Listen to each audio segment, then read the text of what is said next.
மீண்டும் இணைந்திருக்கின்றோம். இன்றைய உறவுகளின் சங்கமம் நிகழ்ச்சியினூடாக இன்றைய நிகழ்ச்சியில் புலம்பெயர் உலகில் நல்ல ஆக்கதாரராக செயற்பட்டு இன்றைக்கு வலம் வந்து கொண்டிருக்கும் கவிஞரும் ஆசிரியருமாகிய திரு க. சுப்பிரமணியன் அவர்களை நாங்கள் அழைத்திருக்கின்றோம். இடைவெளிக்கு முதல் நாங்கள் நல்ல விடயங்களை பகிர்ந்து கொண்டோம். உங்களுடைய ஆக்கங்களினுடைய வெளிப்பாடுகள், வெளிப்படுத்தி நிற்கின்ற உண்மைகள் இன்றைக்கு உண்மையிலேயே இன்றைக்கு இந்த 4 வருட பேரவலத்தின் பின்பு நாங்கள் இன்றைக்கு உற்சாகமாக எழுந்து ஒரு எழுச்சி கொண்டு இருப்பதற்கு காரணம் எங்கள் மத்தியில் நாங்கள் ஒரு நல்ல ஒரு விழிப்புணர்வை ஏற்படுத்தி கொண்டது. அதற்கு உங்களை போன்றவர்களுடைய செயற்பாடுகளும் அதிலே ஒரு உறுதுணையான விடயம். நான் உங்களிடம் இன்னும் ஒன்றை கேட்க எண்ணினேன். சாதாரணமாக கற்பனை வளம் என்பது உங்களிடம் நிறைந்து காணப்படுகிற ஒரு விடயமாக இருக்கிறது. அதுவும் தமிழினூடாக, இனிய தமிழினூடாக அந்த மொழி உணர்வு பெற்றோட மிகவும் செயற்படுகின்ற ஒரு தன்மை. இதை நான் மற்றவர்களுக்கு முன்மாதிரியாக நாங்கள் கொண்டு வர வேண்டும். இந்த இளைய சந்ததியினரிடம் உங்களை போன்றவர்களுடைய அந்த துணிவு, ஒரு கற்பனை வளத்தோடு காட்டும் இந்த மொழிக்கான தியாகம் இது வர வேண்டும். அதுபோல நீங்கள் சொல்லுங்கள், உங்கள் மத்தியில் எவ்வாறு இவ்வாறான ஒரு தன் உணர்வு பிறந்தது? நான் தமிழை 6ல் இருந்து 7 மட்டும் படிப்பிச்சதால இலக்கணம் தெரிஞ்சது. ஆயிரக்கணக்கான புத்தகங்களை வாசிப்பேன். வாசிக்கிறது ஒரு யாசிப்பண்டா இறைவன்கிட்ட கேட்கணும் வர அவையே வாசிக்க புதிய இப்போ இந்த ஆங்கிலத்தில் பார்த்தால் ஆங்கில மொழியெல்லாம் லெட் மீ நோ என்று சொல்கிறான். அப்புறம் சொல்கிறாங்க கெட் மீ பாய். அதே மாதிரி உண்டாக்கலாம் சின்ன அழகழகான சொல். அதே மாதிரி தமிழ்லையும் நாங்கள் காலத்துக்கு ஏற்ற மாதிரி உண்டாக்க வேணும்.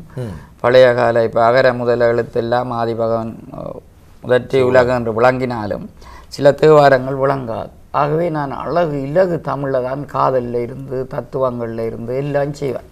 பண்டைய கூட இதில் பேசக்கூடாதுன்னு இந்த வரம்பு என்ற தலைப்பிலே ஒரு கட்டுரை இந்த கவிதை எழுத சொல்லி எல்லாம் விடுதலை எழுத இல்லாது 1-2 காதலையும் சேர்க்கிறது. அப்போ நான் சும்மா ஒரு 3 சொல்லி எழுதி என்பது தப்பானது இல்லை அதை எழுதினான் பாருங்க. என்ன வரம்பு அரும்பு மீசை அழகனின் கரும்பு வில்லில் மயங்கி. கரும்பு வில்லுண்ட கணவர் நினைக்கிறது கரும்பாக செய்த வில்லுண்டு இல்லை. மன்மதன்ற காம கணக்கு பேர் கரும்பு வில். அரும்பு மீசை அழகனின் கரும்பு வில்லில் மயங்கி வரம்பு மீறிய இருவருக்கும் பிரம்பு தண்டனை பரிசு. அழகாக எழுதலாம். அப்போ அரசியல் பொருளாதாரம் எல்லாத்தையும் கடகடன்று எழுதி கொண்டே போகலாம். எனக்கு அது கஷ்டமாக தெரியவில்லை. அதுதான் இங்கே வரும். வானத்திற்கெல்லை கருத்துத்தான் சிந்தனை தெளிவு. எல்லாத்திலும் எங்களுடைய ஆக்களுக்கு சிந்தனை தெளிவு வேண்டும். அதற்காகத்தான் நான் இப்பொழுது தெளிந்த நீரோடு என்று ஒரு அழகான ஒரு காவியம் எழுதி கொண்டிருக்கிறேன். காவியம் இல்லை, அது கிட்டத்தட்ட ஒரு வரலாறு. இப்போ பொன்னியின் செல்வன் ஒரு காவாசியாவது அது இடம் பிடிக்கும். அதற்காக நிறைய படித்து கொண்டிருக்கிறேன். நான் ஒரு மாணவனாகத்தான் இருப்பேன். அதில் காதல், வீரம், விடுதலை போராட்டம் சகலதும் வரும். 85 நான் உங்களிடம் கேட்கிறேன். உங்களை பார்த்து நான் கேட்கறது காரணம், உங்களை போன்ற எழுத்தாளர்கள் ஆக்கதாரர்களை பற்றி கேட்கிறேன்.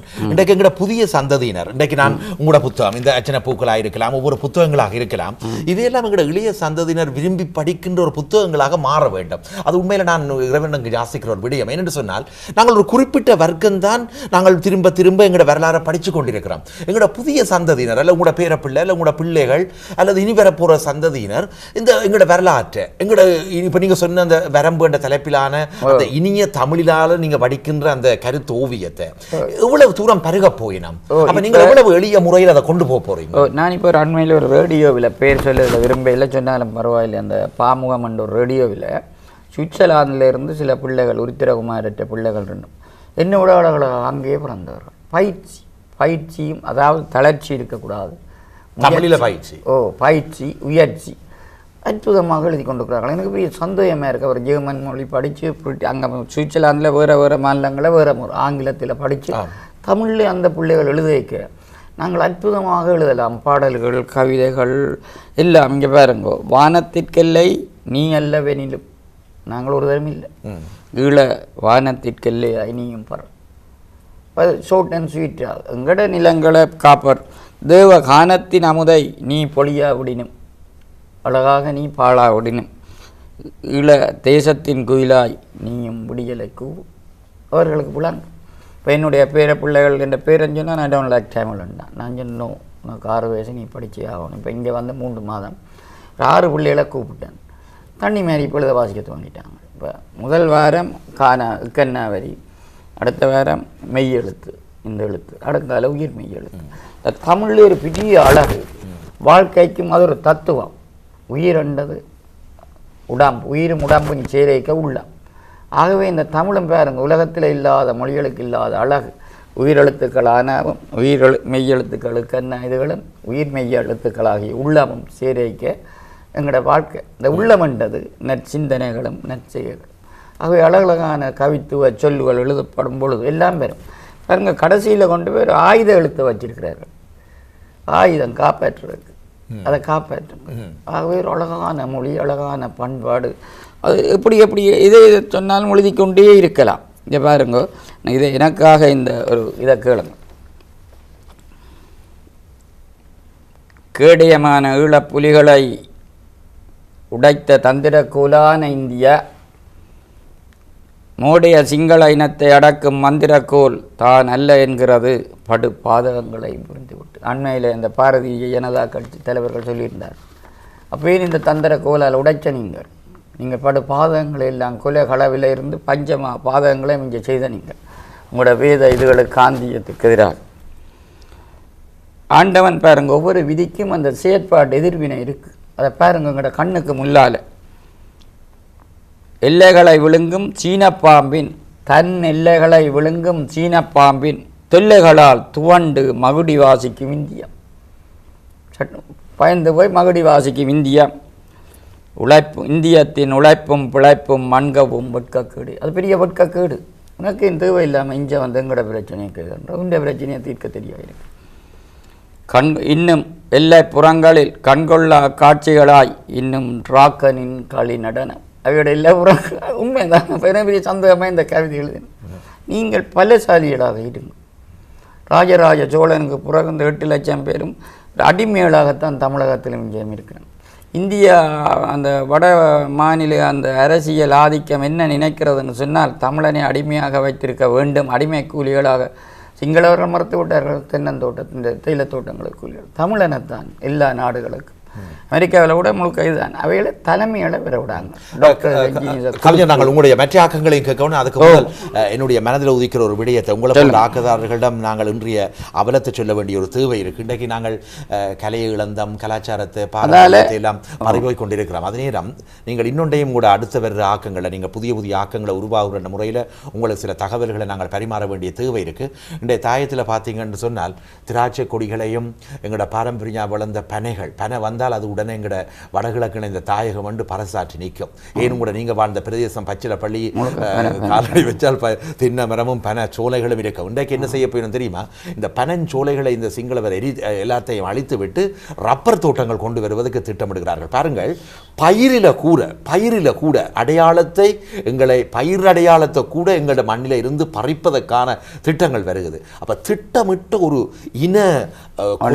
கொலை மரங்கள்ல பயிர்களில் மொழியில் ஏன் கதிராமத்தில் கூட பாரு இந்த வகையில் உங்களுடைய புதிய ஆக்கங்கள் வெளிவர இருக்கின்ற சூழ்நிலையில் உங்களுக்கு எவ்வகையான திட்டங்கள் இவ்வகையாக கொண்டு வாங்க உங்களை போன்ற பலரை நாங்கள் கேட்பது நான் தெளிந்த நீரோடு என்று இப்போ 7வது வாரமாக என்னுடைய ஒரு தொடர்கதை வந்து கொண்டிருக்கிறது அது 85ஆம் ஆண்டு காலப்பகுதியில் சில மாணவர்கள் விடுதலை நோக்கிய பாசறைக்குள் உள்வாங்கப்படுகிறார் ஏன் வாங்கப்பட்டார்கள் அவர் இன்றைய நிலையும் அன்றைய நிலையும் என்ன இடைக்கால நிலை என்ன இதென்ற ஒரு தெளிந்த நோடு 1000 கட்டுரை கிழமைக்கு எழுதலாம் ஆனால் அப்படி எழுத இல்லாது முள்ளிவாய்க்கால் முடிவு இன்றைய நிலை மட்டுமே இது ஓடிக்கொண்டே இருக்கும் தெளிந்த நீரோடு மற்றது ஒன்றை தெரிந்து கொள்ளுங்க தமிழர்களுக்குள்ள பெரிய குறைபாடு இந்த இலங்கையின் சாதி அமைப்பும் பண்டை கால இது அந்த ஆட்சி முறைமையும் அவரவர்கள் தன் தொழிலில் கட்டிக்காரராக அதை செய்து கொண்டிருந்தார்கள் மீன் பிடிக்கிறவர் மீன் பானை விளையிறவர் தோட்டக்காரன் லோயர் ஃபேமிலி மற்றவர்களுக்கு மற்றதை பற்றி ஒன்றும் தெரியாது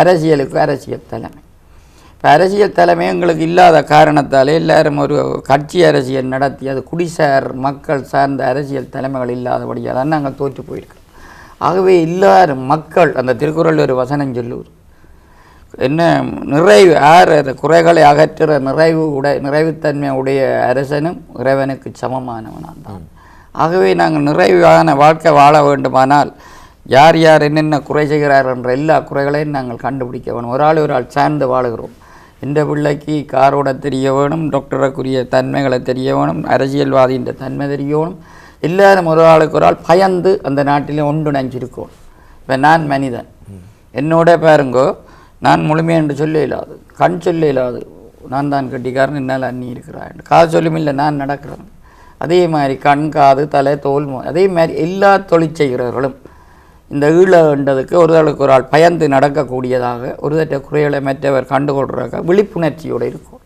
ஆகவே இந்த தெளிந்த நீரோடைய அதைத்தான் சொல்லுவோம். நீங்கள் வீரர்கள் 8 கோடி தமிழர்கள் பெரிய படபலம் அரசுவை உணர்வோடைய ஆக்கி படைத்து உண்டவர்கள் இந்தியத்தின் சம்பல் சொதிக்கும் ரொட்டிக்கும் என்ற பானுக்கும் சம்பலுக்கும் என் பயப்படுகிறீர்கள். இந்த மாலசிங்கம் ஐயா ஆக்கள் இருந்த காலத்தில் எல்லாம் இங்கே ஒரு எந்த வெளிநாட்டு எந்தவித புரட்சிகளும் இல்லை, எந்த விதமான இதுகளும் இல்லை. அவர்கள் அரசியல் விழிப்புணர்வுகளை வடிவாக ஏற்படுத்தி கொண்டு படைபலத்தோடு ஆண்டு இப்போ என்னென்று அவங்கள குறை சொல்லி கொண்டிருக்கணும். ஆகவே நான் ஒட்டு சொல்லுகிறேன், ஈழம் ஒருவருக்கும் சொந்தமல்ல, அந்த மண்ணை பாதுகாக்கிற மக்களுக்கும் மரஞ்செடி கொடிகளுக்கும் சொந்தம். அந்த கலை கலாச்சாரத்தை வெளிநாட்டில் இருந்து வளர்த்து அந்த தமிழை போடுற எல்லாருக்கும் சொந்தம். எல்லாரும் அந்த தாயத்தை நோக்கி ஓடிக்கொண்டே இருங்கோ. நினைவுகள் செத்து விட்டால் நாங்கள் செத்து விடுவோம். ஆகவே அந்த தமிழக நினைவுகள் நினைவுகள் உங்களுக்கு இருக்க வேண்டும். அதுகளை வீடுகளில் கொண்டாடுங்கோ, இதுகளை வாசிங்கோ, பழகுங்கோ, சின்ன சின்ன சிறு கதைகளை காலப்போக்கில் எல்லாம் எழுதுங்கோ. இப்போ ஜிடிவியில் எல்லாம் வருது அந்த சிறுவர் நிகழ்ச்சியில் அழகான குட்டி கதைகள் அதுகளும் எழுதுறதுக்கு அது சின்ன வேலை. அவைக்குரிய பாடல்கள் பாட்டுகள் பைலா பாட்டுகள் இதில் பார்த்தீங்களோ கத்தரிக்காய் கருவாட்டு குழம்பு வாசம் உங்களுடைய ஆக்கம் அதில் வந்தது என்ன, முழங்காவில் முழுவதுமே வாழைத்தோட்டம், அங்கே அது சாய்ந்து கிடக்குது அங்கே கொலையர் கூட்டம், கச்சிலை மடிச்சு குளத்து பண்டார வன்னியனும் கச்சிலை முடைந்து. அப்போ இப்படியான பாடல்களை இந்த நடனங்கள் ஆடுறவர்கள் எங்கள்கிட்ட கேட்டால் நாங்கள் கொடுப்போம். இவைகளை அவையும் செய்யணும். சரி, நாங்கள் ஒரு வீர வெற்றி பெற்ற கலாச்சார அற்புதமான இனம். இப்பொழுது திரையின் பின்னால் தவழ்ந்து கொண்டிருப்பது உங்களுடைய இன்னும் ஒரு அழகான பாடல். பார்ப்போம்.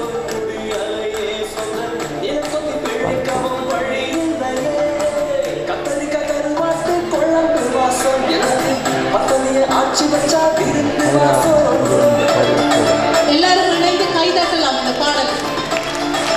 புரிய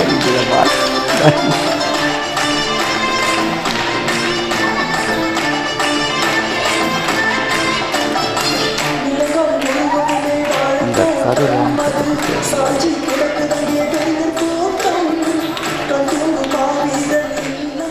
உங்கள் கவிஞர் சுப்ரமணியன், நீங்கள் உங்களுடைய பாடல்களில் கூடுதலாக ஜாதி மத பேதம் இல்லாமல் எல்லாருக்கும் பொதுவான பலவிதமான கீதங்களுக்கு உரிமை கொடுத்து அவற்றையும் கவி வரிகளோடு இணைத்து கொள்கிற பழக்கம் இருக்குது. அந்த வகையில் கதிர்காம கந்தன் தொடர்பாக கூட உங்களுடைய கருத்துக்கள் அண்மை காலத்தில் வெளிப்பட்டிருந்தது. ஆனால் இப்பொழுது நாங்கள் கேட்கின்ற செய்திகள் கூட மிகவும் எங்களோட மனதை பாதிக்கதாக இருக்குது. இந்த கதிர்காம கந்தனுக்கு குறிக்கப்பட்ட காலத்தில் காலத்துக்கு காலம் திருவிழாக்களும் பூஜைகளும் நடைபெற்று கொண்டிருந்த பாரம்பரிய ஒரு பண்டைய கோவில் இன்றைக்கு அதனுடைய வழிபாட்டு முறைகள் மாற்றப்பட்டு வழிபாடு செய்பவர்களுடைய தகுதியும் மாற்றப்பட்டு இன்றைக்கு வழிபாட்டு நிலைக்கு அப்பால் இன்றைக்கு திருவிழா காலங்கள் கூட மாற்றி அமைக்கப்படுகின்ற ஒரு பெரிய ஒரு பாதகமான சூழ்நிலை எழுந்திருக்கிறது. இதை கருத்தில் பார்த்தீங்களா? அதாவது பாகிஸ்தான் எடுத்துக்கொண்டால், இலங்கை எடுத்துக்கொண்டால், இப்போ இந்தியாவை எடுத்துக்கொண்டால் கூட அவைகளை சுற்றி ஒரு ஆக்கிய ஒரு மையம் இருந்து கொண்டிருக்கு அரசியலோடு. ஈழத்தமிழர்களுக்கு இல்லை, தென்னிந்திய தமிழர்களுக்கும் இல்லை. ரெண்டையும் அந்நிய ஒரு சைவ குருக்களை மற்றவன் பாடி பண்ணால் இவர் விட்டுட்டுருப்பார். நான் இஸ்லாமியனை செய்ய விட மாட்டான், ஒரு சீக்கியனை செய்தால் விட மாட்டான். தான் வாழ்ந்தால் போதும் என்ற ஒரு ஒரு ஒரு ஒரு ஒரு தனித்தன்மை இல்லாத தன்மை. ஒரு வீதியில் 10 தமிழர்கள் இருந்து ஒரு கருவல் இருந்து அவன் யாருக்கு மடித்தா மற்ற எழுத்துக்கு மூடி போட்டு முடியும். அந்த நிலைமை அதாவது இப்போ எங்களோட தலைமைத்துவ பண்பு வீழ்ச்சி அடைஞ்சுதோ எல்லாத்துக்கு பிறகு ஏதோ தான் தண்டை பிள்ளையும் தப்பினா போதும் கொண்டு ஓடிக்கொண்டே இருக்கிறோம். ஆகவே கடைசியில் எல்லை கப்பால் ஓட முடியாது என்ற ஒரு நிலை வரைக்க நாங்களும் வீரனாக மாறி அதுதான் எங்களோட வாழ்ந்து காட்டி அந்த மாவீரர்கள் செய்து காட்டுறார்கள். ஆகவே நீங்களும் எங்களோட மண்ணில் அதை நிச்சயமாக நாங்கள் அதை செய்தே ஆக வேணும், அது கட்டாயமாக தேவை. கதிராமன் கூட பாண்டிய மன்னர் காலத்தில் ஒரு ராஜகுமாரிக்கு சீதனமாக கொடுக்கப்பட்ட சந்தனகாமம் கதிர்காமம் எல்லாம் உண்மை. அதுதான் நான் ஒரு பாடல் வரி உங்களில் இருக்கோ தெரியாது, உங்களோட பாடலில் இருக்கிறது. அது இந்த ராகமில்லை இருந்தாலும் சொல்லுறேன். வள்ளி குரமகனின் கந்தனவன் தமிழ் ஈழத்துக்கே சொந்தமான முருகனவன், அருணகிரி நாதன் புகழ் கந்தா கடம்பா என்று பௌத்தர்களுக்கே சொந்தமான ஆனங்கள் முருகனன். அறுபடை வீடுடைய ஏதோ திருமுருகா நீங்கும் வள்ளி புனத்துக்கு ஏன் வந்து ஏனமந்தா என்று தேனும் தினமாவும் அன்று இந்த வள்ளி புனத்தில் இன்று கொல்லிக்கட்டை புனங்கள் வள்ளி புனம் எங்கும் கொல்லிக்கட்டை புனங்கள் என்றதை உண்மைத்தன்மையாக இருக்கிறது. ஏன் ஒரு கப்பரால் கூட கொல்லப்பட்டதாக நம்பப்படுகிறது. ஒன்று வேறுங்க, அந்த சன்னதி கோயிலைக்கும் வாயாட்டித்தான் பூசை. அவைகளும் இவைகளும் ஒரு பரம்பரை. அவை தமிழர்கள் அந்த இந்த கப்பரால பரம்பரை அழிச்சு விட்டால் பிறகு தமிழர்கள் இருந்த அடையாளம் தமிழன் நாடு முழு சிங்கள நாடுன்னு பச்சை பொய்யை சொல்லி கொண்டாடுறார்கள். இதுக்கு ஒரு மருந்து நீங்கள் இந்த கேள்விக்கு விட சொல்ல வேண்டும். இந்த மேற்கத்திய நாடுகளின் இந்த படையெடுப்பு, அதாவது ஐரோப்பிய தூரகிழக்கு படையெடுப்பு காரணமாக மூவேந்தர் ஆட்சியின் தமிழகத்தில் இந்த யாழ் வன்னி அன்ற ஆட்சியெல்லாம் விளைக்கப்பட்டது. அது காப்பாற்றப்பட்டிருந்தால் என்று என்ன நடக்கும்? இலங்கை தீவில் சிங்களம் எங்கேயோ நடுங்கி கொண்டிருந்தது. ஆகவே மீண்டும் இந்த தமிழகம் நாங்களும் ஒன்றிணைந்து பழையபடி பலம் பெற வேண்டிய காலகட்டம் என்று வந்திருக்கிறோம். கவிஞர், இந்த பலம் பெற வேண்டிய தேவை இருப்பதை நீங்கள் வலியுறுத்துறீங்கள். உங்களை போன்ற பலரும் அதைத்தான் வேண்டி நிற்கிறோம். இப்போ உங்களை பொறுத்தவரையில் நீங்கள் உங்களிடம் நல்ல ஒரு பேனா ஒரு ஆயுதமாக இருக்குது. இன்றைக்கு உங்களிடம் இந்த பேனா ஆயுதத்தை உங்களை போன்ற எழுத்தாளர்கள் எடுத்து விட்டால் உண்மையில் அதுக்கு நிகர் இல்லைன்னு சொல்லுவோம். அது மாத்திரம் இல்லை, நான் அதை இன்னும் ஒன்று சொல்கிறேன். நாங்கள் பலமடைகிற பொழுது எங்களுக்கு தனமும் வேண்டும், சுதந்திர நிலமும் வேண்டும். ஆகவே எனக்கு தேவையான தனத்தை நான் தேடிக்கொண்டிருக்கிறேன் நேர்மையான வழியில். ஆகவே இங்கே எல்லாரும் அதையும் செய்யுங்க. வீடு வாசல் வளவு களவு கள்ளக்காட்டு அடியாமல் உழைச்சி சம்பாதிங்க. அதிலேருந்து இதை செய்யுங்க. நான் இதில் இவ்வளோ நாளும் சொல்ல இல்லை. இந்த மாதாந்தம் குறைஞ்சது கூடினதுன்னு சொல்லலாம். ஒரு தையல் யந்திரம் இதுவரை 30க்கு மேற்பட்டது அந்த பாதிக்கப்பட்ட மக்களுக்கு இந்த உயிருள்ள வேற கொடுக்குறேன்னு செய்து கொண்டு வரோம். சொந்த பணத்தில் எத்தனையோ பேர் என்ன கேட்டார்கள், இன்னும் தேவையில்லை, எனக்கு அடுத்தாக்களில் தேவையில்லை. ஆகவே அதாவது சுய தர்மம். நான் அழகாக சந்தைய மகன் படத்தொன்று நித்திரையாகிடுவேன். இருக்கிற காரணம் எனக்கு இந்த பொது தர்மம், இந்த நாட்டு மக்களை எப்படி பொது தர்மமாக இந்த அரசு பாதிக்குதோ அதே மாதிரி நானும் என்ற மக்களுக்கும் அடுத்த வைக்கும் எதுவும் செய்ய வேணும். செய்தால் தான் ரெண்டும் சேர்ந்ததான் சுய பொது தர்மம். எந்த சித்தாந்தம் தேவையில்லை. கொம்யூனிசம் அது இது எங்களோட ஈழ தமிழ் சோசலிச அறம்பொருளின் திருக்குறள் சொல்லப்பட்ட சித்தாந்தம். இப்போ காடுகளை நாங்கள் பாதுகாக்கிற பொழுது அது பொது உடைமை. எந்த வீட்டையும் எந்த சொத்தையும் எந்த கோழியையும் அடகாத்து பெருப்பிக்கிற பொழுது அது முதலாளித்துவம். எங்களுக்கு 1000 ஆண்டு காண்ட வழிகாட்டி வேறு நாட்டு சித்தாந்தங்கள் தேவையில்லை. கொம்யூனிசம் பேசிய சித்தாந்த கியூவா எல்லாம் சேர்ந்து தான் அழித்தது. இலங்கையில் கொம்யூனிசம் பேசிய தமிழாக்கள காலத்தில் தான் சண்முகதாசன் எல்லாரும் இருக்க தான் பீட்டர் கிரமணங்க சிங்களம்மையம் அவர் எந்த சித்தாந்தங்களும் கொண்டாம். உண்மை சித்தாந்தம், உண்மைதான் சித்தாந்தம். உங்களோட வாழ்வியல், உங்களோட கலாச்சாரம், உங்களோட மக்கள் விரும்புகிற நீங்கள் தான். ஏன் ஆற்றேனும் தீர்மானிக்கிற சக்தியாக நீங்கள் இல்லை. நீங்கள் தீர்மானிக்கிற சக்தியாக உங்களை பின்தொடர்கிற கூட்டமாக ஒரு ஆள் இருக்கிற பொழுது நீங்கள் மேலே மேலே வளர்ந்து கொண்டு. கவிஞர், நிறைவாக இந்த இப்போ நீங்கள் குறிப்பிடுகின்ற ஒரு சிலர், இப்போ இன்றைக்கு எங்கள் ஒரு சமூகத்தில் பலதரப்பட்டவர்கள் இருப்பார்கள். இன்றைக்கு இன்றைக்கு ஏங்கி நிற்கிற எங்களுக்கு ஒரு தேசம் வேணும், எங்களோட தேசத்தில் நாங்கள் போய் சுதந்திரம் வாழ வேண்டும் என்று துடிப்புள்ள இன்றைக்கு 2 பங்குக்கு மேற்பட்ட மக்கள் இருக்கிற சூழ்நிலையில் ஒரு குறிப்பிட்ட வீதத்தினர் பாராமுகமாக இருப்பதை பார்க்குறோம். அதே நேரம் இவர்களை திசைதிருப்பு முகமாக நல்ல விழிப்புணர்வான சிந்தனைகளோடு உங்களோட ஆக்கங்கள் இனிவரும் காலங்களில் வரட்டும். அதான் நாங்கள் வேண்டி நிற்பது. அது மட்டுமல்ல, இந்த சிறார்களுடைய மனதில் நல்ல பாடல்களை விதையுங்கள். நல்ல துணிகரமான எங்களுடைய சிறப்பான கடந்த கால வரலாறுகளை கொண்டு வந்து விதைப்பதற்கான அழகான பாடல்கள் இதில் எல்லாம் பாருங்க. நான் இப்போ எழுதியிருந்தேன் கத்தரிக்காய் சின்ன பிடியன் கூட ஏறி வாய்ச்சா. அதில் முருகண்டி பாதையெல்லாம் சிங்க கூட்டம் எழுதினேன். முருகண்டி அது கண்டிப்பாதை தான். அங்கே ஆடு மாட்டை பிடிச்சி தின்றாங்கன்னு சொல்லி சரித்திரங்களை எல்லாம் நாங்கள் எழுதி கொண்டு வரோம். மறக்காமல் எங்களோட சரித்திரங்கள் அதுதான் எங்களோட வரலாறு அற்புதமான ஒரு பெற. அது வெற்றாது ஓடிக்கொண்டே இருக்க வேணும், இல்லாட்டி அழிஞ்சு போடும். மனிதன் எப்பொழுது வாழ்கிறான்டா நினைவோடு இருக்கு. நினைவு மறந்தால் அவன் குணம். ஆகவே உங்களோட சந்ததி பாருங்க, வெளிநாடுகள் எல்லாம் பழைய புதுசு காட்டிக்கு அந்த பழைய அடையாளத்தை அப்படி வச்சிருக்கிறாங்க. உங்களை நினைவு ஆற்றலை வளர்த்து கொண்டு நீங்களும் ஒரு வீட இனம். இப்போ பாருங்க, ஒலிம்பிக் வர போகுது. கொடியை பார்க்க நான் என்ன பெரிய கவலையாக கிடக்கப்போ, நான் ஒரு 16 வயது பொடியை நான் இங்கே வந்தால் எதுவும் ஓடிடுவேன். இப்போ ஒன்றும் செய்யலாம் கிடக்கு. ஆகவே இங்கே 1 மில்லியன் மக்கள் இருக்கிறீர்கள். எல்லாத்திலும் பங்கு பற்றுங்கோ. உங்களோட மண்ணுக்கும் கொடிக்கும் புகழ் சேருங்கோ. நேற்று கூட உங்களோட நிகழ்ச்சியில் இந்த சாரில்லதா மணி என்று சொல்லி அந்த நிகருக்கு உண்மையாக இங்கே ஏராளம் இளைஞர் யுவதிகள் கனடா ஐரோப்பியம் அவர்களெல்லாம் இசப்பயணம் செய்யட்டு இது கூடாக தமிழ் பயணம் செய்து தமிழன் வாழ வேண்டும் என்றால் தமிழ் வாழ வேண்டும், தமிழ் மண் வாழ வேண்டும், தமிழர்கள் பொருளாதார வளமும் அரச உரிமையும் ஆட்சி அதிகாரம் வேண்டும். அதிகாரம் இல்லாட்டி வேலை இல்லை. நிறைவாக நீங்கள் சாஸ்திர சம்பிரதாயங்கள் என நம்பிக்கை கொண்டவராகவும் ஒரு செயற்பாட்டாளனாகவும் இருக்கிற முறையில் உங்களிடம் ஒன்றை கேட்டு விடப்படலாம் என்று பார்க்குறோம். இன்றைக்கு எங்களோட மக்கள் மத்தியில் ஒரு ஒரு என்ன சொல்கிறது, அசாத்தியமான ஒரு நம்பிக்கை இருக்குது. எல்லாமே பறி போட்டுது, மண் எல்லாம் பறி போட்டுது, எங்களோட நிலங்கள் பறி போட்டுது, பாரம்பரிய கோயில்கள் கலை எல்லாம் போட்டுது, சிங்களவர்கள் வந்து குடியேறுகிறார்கள், எங்களோட பாரம்பரிய நிலங்களில் குடியேறி விட்டார்கள், வாக்குரிமை பறி போகுது, வெளிநாட்டில் வந்து குடியேறினவர்களுக்கு இனிமேல் வாக்குரிக்க தகுதி இல்லை, இப்படி எல்லாம் நம்பிக்கை அற்று போய் எங்களோட தேசத்தையே அவர்கள் எட்டி பார்க்க முடியாத அளவுக்கு தங்களுடைய நம்பிக்கையை வளர்த்து கொண்டு போறார்கள். இதெல்லாம் தவிடுபொடியாகும். எங்களுக்கு ஒரு காலம் இருக்கும். உலகத்தில் இன்றைக்கு பல பல சம்பவங்கள் இப்படி நடந்து இருக்குது என்பதை இந்த சாத்திர சம்பிரதாயங்கள் மூலம் நீங்கள் எப்படி சாத்திர சம்பிரதாயங்களுக்கு அப்பாற்பட்டு பெரிய அந்த தெய்வீக கதிராமத்தில் கூட இவர்கள் கையை வைத்துட்டார்கள். அங்கே உள்ள அதுகளெல்லாம் பாவம் பழிவிடாது. கோயில்கள் ஆலயங்கள் ஏதோ ஒரு காலத்தில் அந்த திருப்ப செய்யும். ராமர் கூட அங்கே போய் தான் செய்ததுக்காக என்ன செய்தது, அந்த மன்னிப்பு கேட்டு பெரிய பிராயச்சித்தங்கள் எல்லாம் செய்திருக்கிறார். ஆகவே இறைவன் இவர் ஒரு இறைவனும் இறையாண்மையும் இறை சக்தியும் உண்டு. அரசனுக்கு நிகரானவன். இவர்களெல்லாம் 25-30 வருஷம் ஆட்சியிலேயோ 100 வருஷம் நின்றுட்டு போயிடுவார்கள். ஆகவே மக்களை கலாச்சாரத்தை அழிக்கக்கூடாது.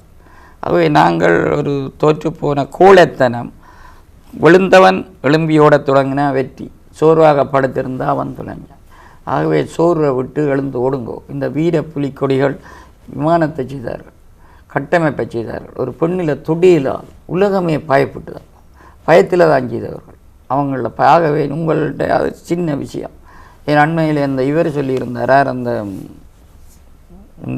கவர்னராக இருந்த கேப்டனாக இருந்த பொன்சேகா, 200 விடுதலை புலிகள் வீர புலிகள் இருந்தால் சிங்கள நாடு இண்டை பாருங்க. அதில் அந்த பழைய கொட்டகைக்கு ஒரு நாகபாம்பு இருக்குண்ட ஒரு தானே போக மாட்டேன். அவன் நீங்கள் மாறுங்க. நீங்கள் கோழிகளுக்கு வாழ்க்கை இல்லை. நான் தான் சொன்னேன், திருமணம் விஷயமாக கண்டைக்கு என்ன குவாலிஃபிகேஷன் சொன்னால் ஆண்மை. உங்களை டாக்டர் போஸ்ட்டுகள் விசா இல்லாமல் இல்லை. ஆண்மை இல்லாதவனுக்கு பொம்பளையை கட்டி கொடுத்தா அவள் விபச்சாரியை போடுவாள், இல்லை இன்னொரு தான் கொண்டு போடுவாள். அதால் தான் நானும் சொல்கிறேன், சுதந்திரம் அழியட்டுங்களுக்கு அழிஞ்சு வீர பரம்பரையற்றி அது போகட்டு. அரைகுறைய தீவு தேவையில்லை. உலங்குதானே ஐயா, நீங்கள் உங்களுக்கு தேவையான இதை இப்போ வெள்ளம் போட்டு காணி இந்த இது எல்லாம் அழிஞ்சு போட்டு விவசாயம் அடுத்த முறை கடன் பட்டு செய்கிற மாதிரி செய்யுங்க. தனி அந்த படிகள் செத்து எடுத்து தர நாங்கள் இங்கே சுதந்திரமாக இருந்து கொண்டு புழுகி கொண்டு தெரியலாம். நீங்கள் எல்லோரும் பங்காளியாகுங்கோ. இல்லாட்டி இங்கே இருந்தே அப்படியே அலைஞ்சு ரேடியோவில் சொல்லி கனடா ஆஸ்திரேலியாவில் எங்காலத்தை தள்ளி போட்டு போங்க. எல்லோரும் பங்காளியாங்க, இல்லாட்டி இல்லை. நல்லது, அதுதான் நல்லது. கவிஞர், உங்களை சந்தித்தது மிக மிக சந்தோஷம். நாங்கள் இன்னும் ஒரு சந்தர்ப்பத்தில் உங்களோடு இணைந்து வேறு பல படியங்களை உரையாடுவோம். உங்களோட வருகைக்கு நன்றிகளை கூறி மற்றது இந்த புத்தகத்தை இங்கே வாங்கலாம். இந்த கிருஷ்ணாண்டதில் சொல்லி விடுங்க. ஓகே, கிருஷ்ணா சசங்கரியில் தேவையான வாங்கலாம். நிச்சயமாக உங்களுடைய புத்தகங்களை தயவு செய்து நமது கவிஞர்கள், நான் இதுவரை மட்டுமல்ல இந்த ஆக்கதாரர்களுடைய ஆக்கங்களை நாங்கள் ஆவணப்படுத்தி வாங்குவது மட்டுமல்ல, அவற்றை பேணி பாதுகாக்க வேண்டிய தேவை இருக்கிறது. எனவே இது கிடைக்கும் இடமெல்லாம் நீங்கள் தயவு செய்து இது போன்ற நூல்கள் மட்டுமல்ல, எங்கட வரலாற்றையோ எங்கட இனத்தினுடைய தேவைகளையோ அல்லது எங்களுடைய கடந்த கால முக்கியமான வரலாற்று நிகழ்வுகளையோ எடுத்து எம்புகின்ற அத்தனை பொக்கிஷங்களையும் நாங்கள் வீடுகளுக்குள் அடுக்கி வைத்து வாசித்து எங்களுடைய சந்ததியினர்களுக்கு அவற்றை வாசிக்க நேரமில்லாட்டியும் பிள்ளைகளுக்கு நாங்கள் அதனுடைய சுருக்கங்கள் அதனுடைய சிறப்பாக எடுத்து கூறும் விடயங்களை நாங்கள் அவர்களுக்கு தெளிவுபடுத்தி வளர்ப்போம். அந்த வகையிலே கவிஞர் சிவசுப்ரமணியம் அவர்களுக்கு எமது நன்றிகளை கூறி மீண்டும் இன்னும் ஒரு நிகழ்ச்சியில் சந்திக்கும் வரை வணக்கம் கூறி விடைபெறுவது NT ஜெகன். வணக்கம் அவர்களே. வணக்கம்.